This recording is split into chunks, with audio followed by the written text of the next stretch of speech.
about this love, about this, about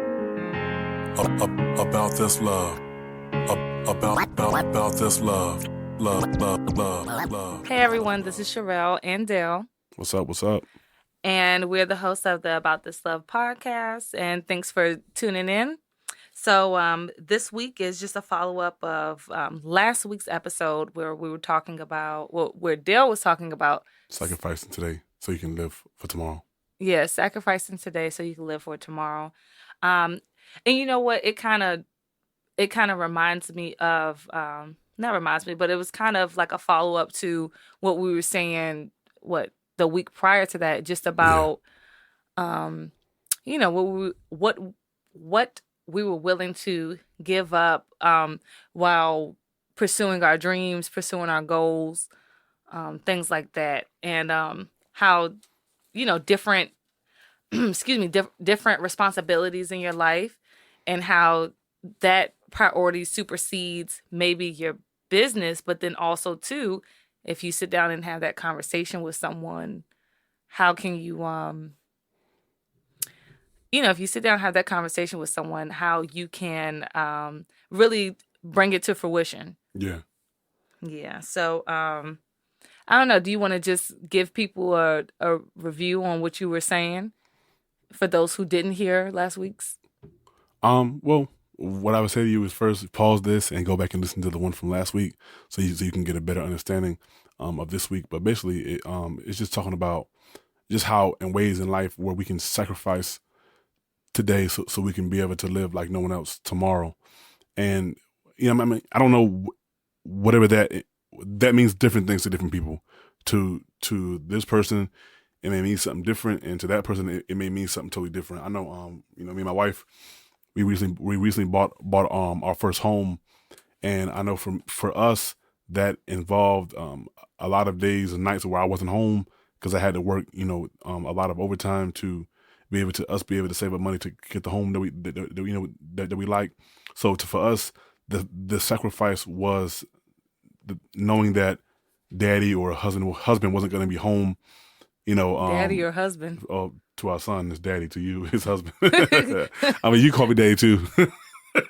Oh gosh.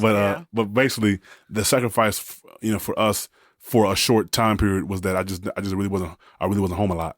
And my wife and my son, I would talk to him and explain to him, why, that daddy's trying to purchase, a new home for us to be able to live in for a long time. So that involves me having to go out there and work long hours, and long days, long weeks. But, it's not going to be forever. It's only for a short time period. So for us, that was the sacrifice, was giving up our time. Yeah, you know what? That's just like I've heard you say to him one time, he would be like, "Oh, you're going to work? Are you going to work again? Or are you going to work?" Like it's almost like he was worried that you weren't going to be there, and he noticed that like he was checking in, like, "Hey, where you about to be at? Where you about to spend time at? Because These streets, because it's movie night and mommy about to fall asleep." Yeah. And I can't take another night of her falling asleep and we supposed to be watching a movie or something. Yeah. I mean, it's real life. Oftentimes, whenever we have certain goals that we wish to accomplish, by whatever means we have in front of us to accomplish those goals, it involves a level of sacrifice. And for those who think that what I'm saying is not true, then there's probably things in your life that that you still want to accomplish that you haven't yet to accomplish because you're not willing to sacrifice, to get to that point. Anything you want to achieve in life, it involves a level of sacrifice. People like to glamour and glory over professional athletes, but there's probably a lot of times, a lot of nights, that they're not home for holidays. They're not home, for Thanksgiving, birthdays. It's a lot. Yeah, they're worth millions of dollars, but so is their time. So their time is not very short. It's probably very short when it comes, to their families. And just like I mean, I just think about athletes in general because I was thinking about during Thanksgiving week, my team plays, and oftentimes I think, man, Who's your team, Dale? the Cowboys. Oh. Oftentimes I think about, wow, those guys have to play, have to play a football game on Thanksgiving night or day, which means they're probably not home. They're probably not being home with their spending time with their families for that specific day. But that's a sacrifice. That they sign up for. Well, yeah, but you know what? Who I thought about was Dwayne Wade and Gabrielle Union. I think after they had gotten married, you know, I I really don't watch basketball like that, but I know that, there's a time where they of course have basketball season. For you fans out there, you know better than I do, but um during basketball season, Gabrielle Union is like on the sidelines cheering him on and, doing interviews like after the game and stuff like that with him. And afterwards, I know it's crazy. That's fake news. I think he retired. No, I'm not saying it's fake news. No, I'm saying when news. I said when they first got married. Oh, okay. Yeah, like how you now. gonna? Is he retired? I don't know. I think he is. I told you I'm not. I could be wrong, but I think he retired. I told you I don't watch basketball. But either way, what I'm saying is, from there on, I've noticed that they've done like world tours. Like I forget their like hashtag handle that they created once they got married, but they have done like hashtag ching ching, like, ching ching. Shut up. No, but they did like they toured a couple of countries, for a span of maybe 3 months or so, or maybe a month. They took off time to spend that time together, and I think that's the payoff. But a lot of times, people who are the average Joe Smo, they don't they don't ever go back and say, this is, I've worked these long hours to show you this and that, or I've missed this, so now you can have that. And I think we got to look at the priorities of what we are sacrificing. I know in last week's episode, you did talk about what type of life do you want to live. And so if we're talking about anything business or financially, we're sacrificing this so we can start our business. We're sacrificing a vacation so we can start our business, or we're sacrificing, what else would you sacrifice? Time spent with your wife and children, to go and pursue a job or a career for a short period of time. Like there has to be that end date. And yeah. Because because it can go on forever. Especially when you get used to the money, you be like, oh man, I do this forever. It's like there has to be a point where you like, I accomplished what I had to accomplish. A, B, C, and D. Now it's back to reality. Oh yeah, I got a song for everything. I was about to sing that song. I said, "Back to life." I'm sorry. I'm not a singer, but that song just popped up in my head. But what you were saying was, what's the life that you want to live, and are you willing to? The tone that you took that I got from last week, was, what's the lifestyle that you want to live? Like, are you being trans financial? You hear all these like people talking about how trans financial, was that something new? Nah, it's not new. It's a it's a social media joke. But you're not on social media like that, right? So you wouldn't know. You're not hip. You're not cool with them. What's it mean? Basically, you know how people are talking about like the transgender community, and how, basically it was like a rebuttal to that. Like, oh, well, since you since you want to be transgender, or since you feel that you're born in the wrong body, well, hey, I'm born in the wrong financial tax bracket, or I'm born in okay. Yeah. So that's basically what I got from the joke, was basically like, I was born in the wrong life financially. And so I want to live like I'm this millionaire, but really I'm born in this in this like poor person's body and lifestyle. And so, that's being trans financial. I thought you were I thought you were talking about like transforming your financial standings or something like that. Nah. No, it was very, it's a very, I guess, shallow in a sense, or very ignorant, kind of hashtag or comment, so to speak. Yeah. But no, that's what I think about. It's just, what type of lifestyle you want to live. And I know that for us, and I know you spoke about it, for us, the sacrifices that we've made, sitting down, talking about our budget, sitting down, talking about, okay, hey, let's revisit. Like there was, an increase in pay. So what are we going to cut back and what are we going to add to? Or, where can we kind of like pinch pennies a little bit? I know people who have children expectedly and unexpectedly. Oh my gosh, there was this couple who they have 6 children currently, and the wife is a financial advisor, or she talks a lot about finances and organization. And then in the age of social media, you can be whatever you want to be. You can be a life coach, No, financial advisor. I mean, no, you can she be an truly is. NFL coach. You know what? You know what? Bye. Goodbye. Go take a nap. Goodbye. So she but she made a career off of like advising people about finances and about budgeting and about time. No, I'm joking. I was just being sarcastic. But I mean, if you've lived out that reality, then it is very practical that you could advise people about what you've done practically. Yes, of course. But as far as like being a financial expert, somebody who went to school, I wouldn't say that that's what we are, and neither would I say that that's what they are. But you can always give somebody advice based on your personal experience and the experiences that you've had from just being very practical. So which is what we do.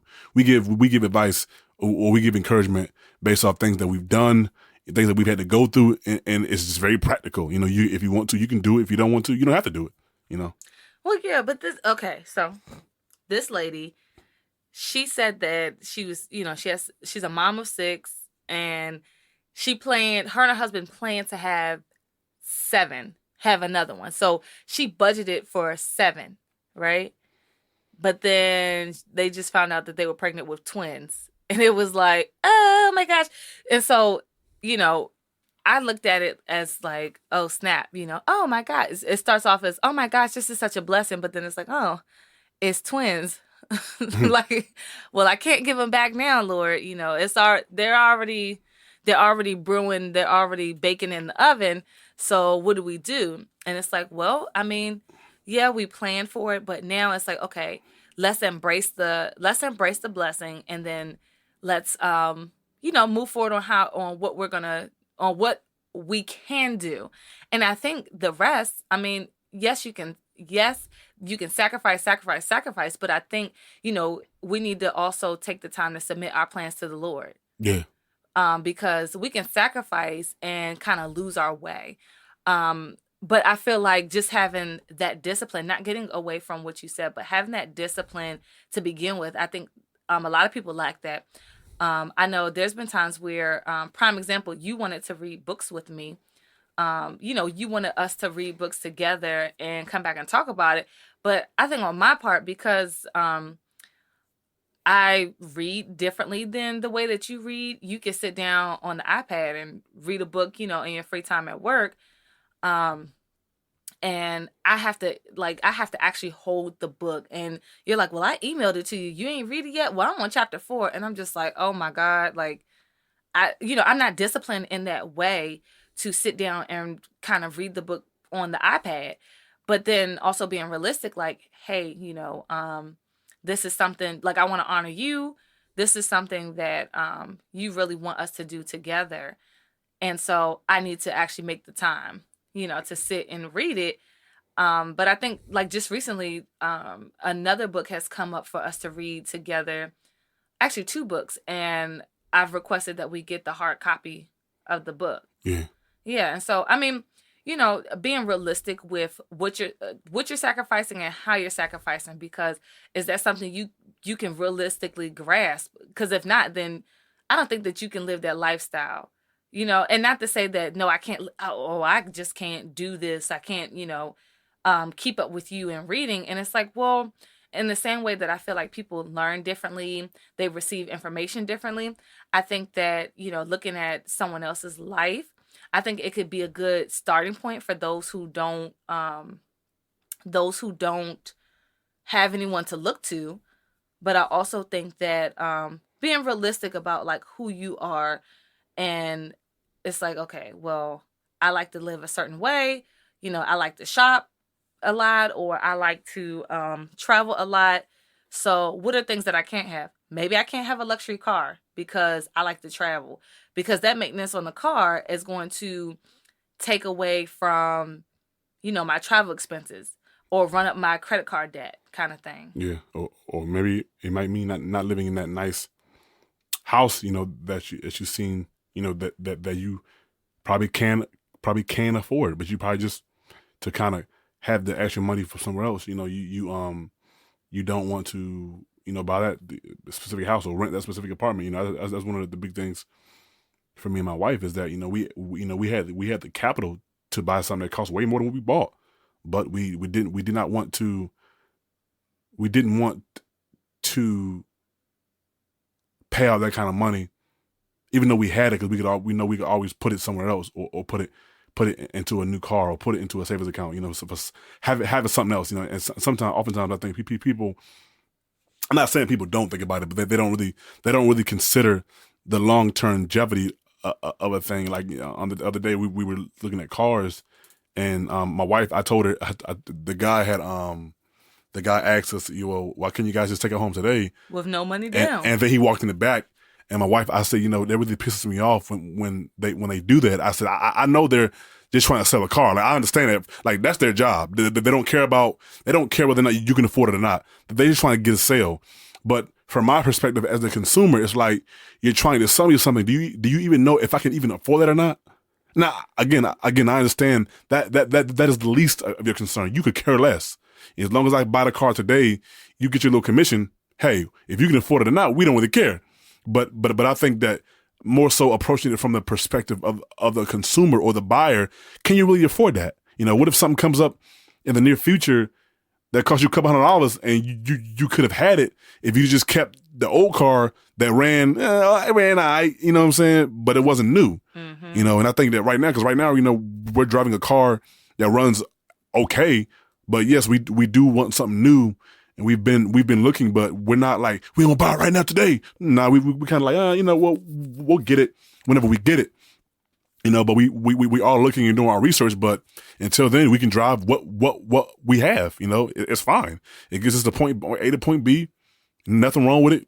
No point in going out there having to spend a couple $100 a month in a car note if I don't have to. For something that's just shiny. Yeah, exactly. Something that's just shiny. Yeah. Well, also, and newer. Well, that reminds me of people who are house poor. So I know the biggest thing that's been going on social media. I met a lot of those people. I met people who are house poor. I'm just saying, like, it's. Oh gosh, Dale. I mean, to me, I don't know. I guess my mind processes things differently. It's like I don't know why I would people buy this big house to impress somebody. It's like, well, who coming to your house? Anybody coming to my house? Oh my gosh! Why'd you get it for then? No, you don't want to come to your house. What grinds my gears is the freaking. Who says that? What, I don't know who says it. I don't know. I say it. I say. But what really? That's a cartoon I should watch. What grinds my gears? No, I don't think so. I hope he don't watch that cartoon. I don't. No. Anyways, no, but it really does grind. It grinds my gears when I'm watching HGTV. That's like my favorite channel of all time. House Hunters. Yep, and you see this young couple on House Hunters, and they're like, "Oh yeah, so we need something that's like 1 point whatever million dollars, because we need room for entertaining." And I'm like, well, what job do y'all have where y'all can afford a house like that and you need room for entertaining? Because are these people going to come? Does your company come and live with you? Will they be, cleaning that house? That was the biggest thing with us looking at homes. I was just kind of like, who's going to clean it? I mean, like, who's going to clean it? You and the dog can clean that junk. I'm joking. But being realistic is just like, who's going to clean it? And also, too, like buying a house for things that we don't have. Like, okay, well, we may have 5 more kids. 5 more. We may have 5 more kids. And so that's why we need like 8 bedrooms. And it's just kind of like, you know what? I grew up with me and my sister in a 2-bedroom before my younger sister was born, in a 2-bedroom condo, and we lived like that even after she was born. And it was just kind of like we was cool with bunk beds. Like, why does every child have to have their own room? Or why do unless there was an age difference, and even then, other cultures, Or sex difference. yeah, gender difference. I mean, either way, I believe that it has to be realistic for your family, realistic for your budget.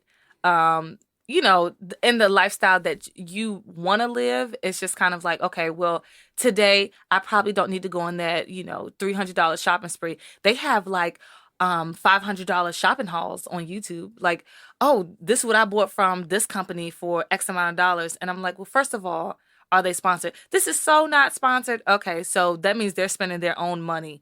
But do they let you know that they're returning all of that stuff? And how much money are they actually getting back from those returns?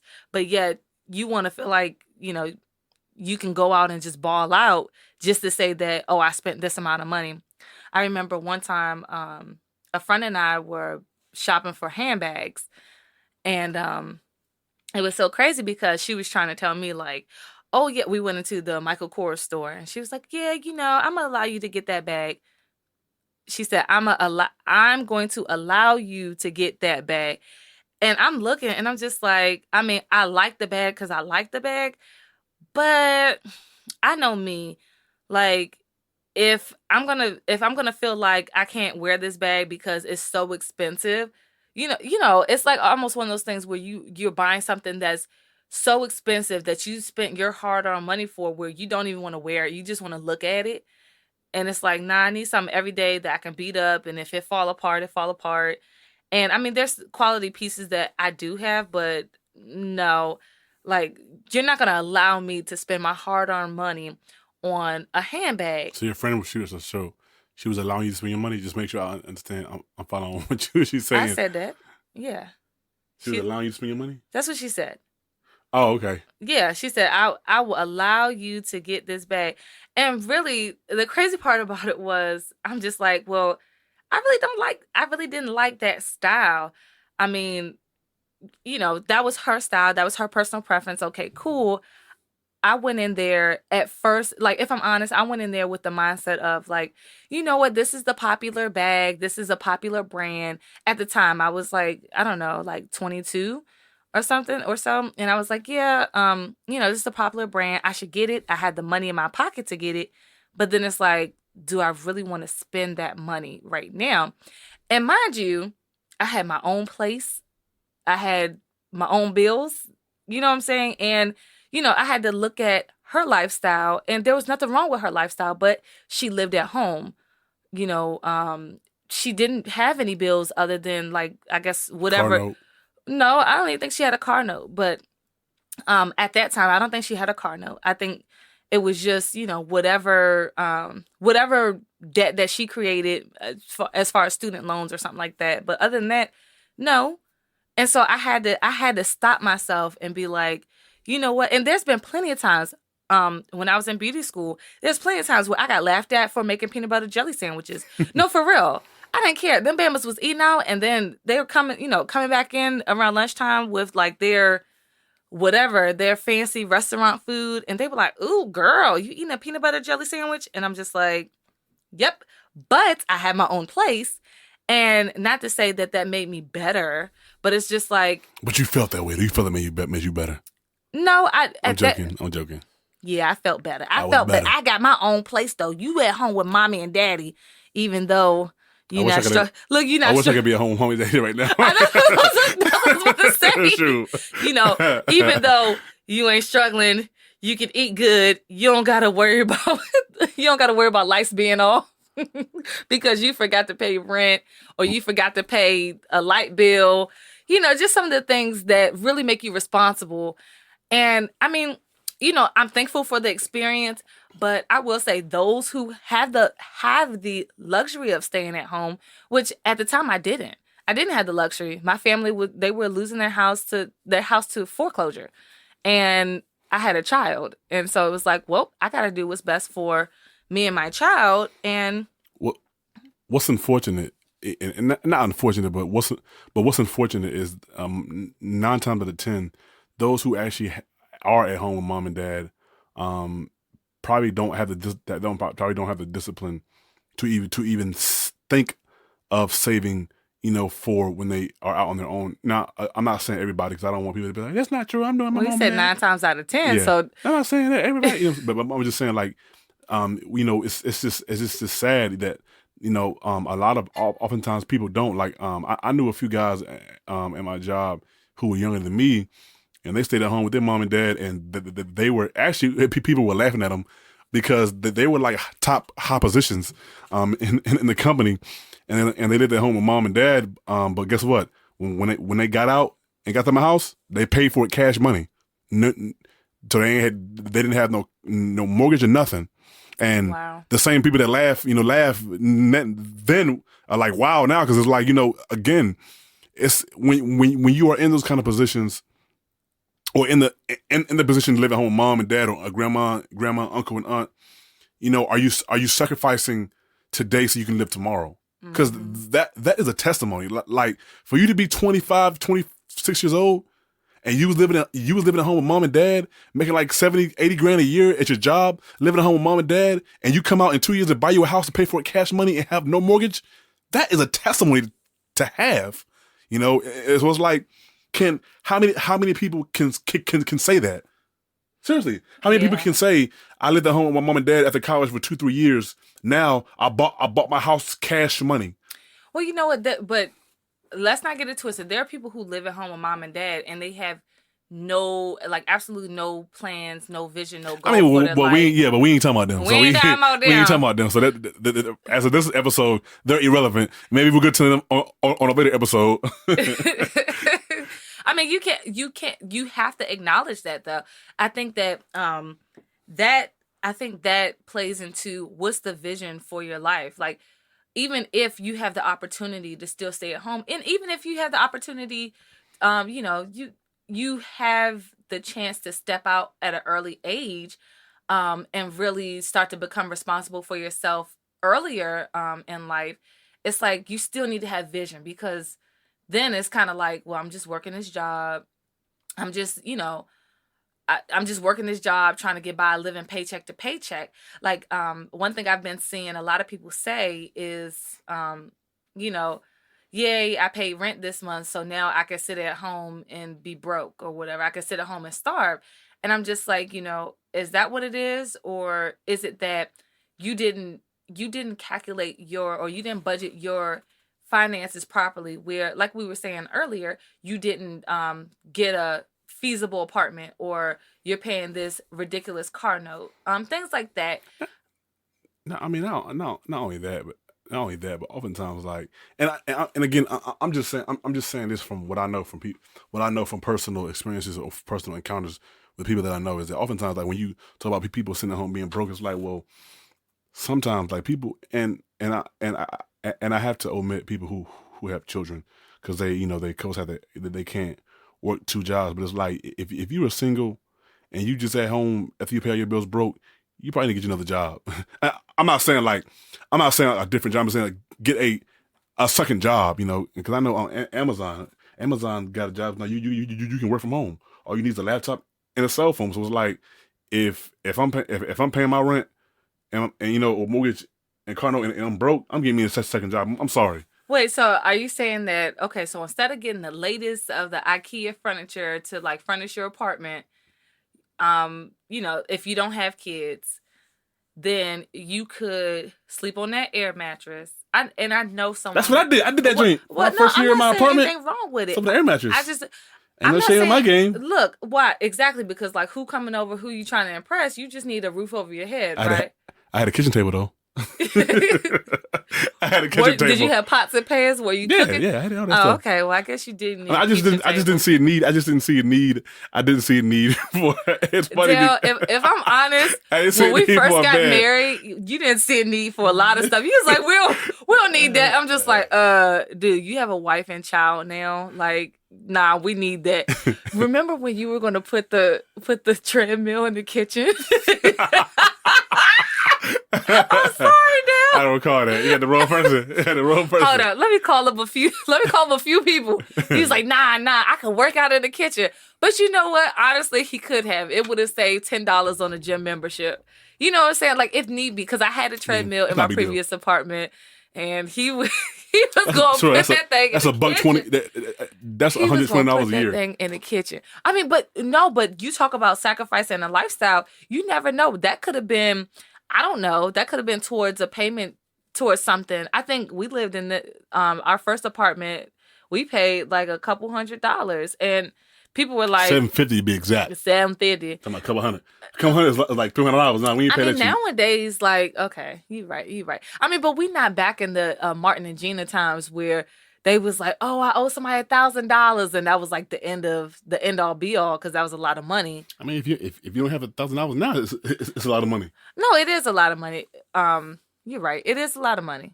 But I'm just saying how times are different from then to now. I had a client who, she's probably in her 60s now, but she was telling me how she started off doing hair. She doesn't do hair anymore, but she had started off when she was about like early 20s when she was my client. She was like, yeah, I started off in my early 20s doing hair. I got myself a first apartment, and my rent was so expensive. It was $65. And I was like, $65? Like, ma'am, you're showing your age. Yeah. Where was you living? Gas was $1.19. Nah, that's still too high, Dale, because I don't think gas was $1 like 19 when I was a kid. I was being sarcastic. Yeah, gas was like 12 cents. Exactly. Like, what year were you born? 1912? Well, anyway, but yeah, so I mean, but it's just interesting to see the difference or the things that they thought was expensive back then versus now. And but yeah, just I did want to get into something else, but I think that'll have to wait until another podcast. Yeah. Just as far as finances, just things to think about, because I know you left our listeners with some questions, just to really think about, to ponder on. But one thing I wanted to leave them with was, financially, when you may have a little bit extra, would you take on the responsibility of supporting maybe family, supporting as far as not your immediate family, but would you support family with what you have extra? I think that's something to really think about, I know that conversation has come up in our marriage from the beginning about supporting certain ones in our family. And then also,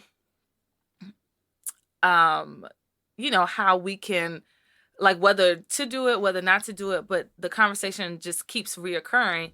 And so, I just want to continue on the conversation. Even though time has run out on this podcast, we can continue it on Facebook at About This Love, and on Instagram at About This Love. In the comment section, we are really active on those two platforms. So definitely, leave a comment below what your thoughts are. If you support your family, or what are the things that you're sacrificing in your life today so that you can live a totally different life tomorrow. Yeah, and please share our audio content with your friends and family, and definitely help support the podcast just by sharing and watching. Sharing, watching, listening, commenting, liking. We're thankful for all of the support. So until next time, peace.